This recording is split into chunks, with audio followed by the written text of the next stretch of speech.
இவங்களுடைய மனசு வந்து இருவிதமான சிந்தனையும் ஒரு சந்தேகத்தினுடைய நிலையிலேயே இருக்குமே அப்படிங்கிறதையும் மகரிஷி சொல்றாங்க.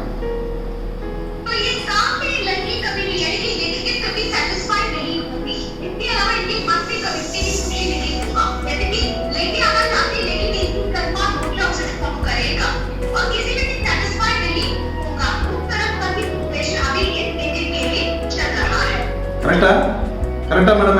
everything is correct. Always your mind is wavering mind. கரெக்டா வரலாம். ஒரு இடத்துல இவங்களுக்கு வேலை கிடைச்சாலும் உடனடியாக இவங்க மனசு வந்து அடுத்த கம்பெனி, அடுத்த வேலை, இதை பற்றி ஒரு தேடல்ங்கிறது இவங்களுக்குள்ள உருவாகிட்டே இருக்குங்கிறாங்கம்மா.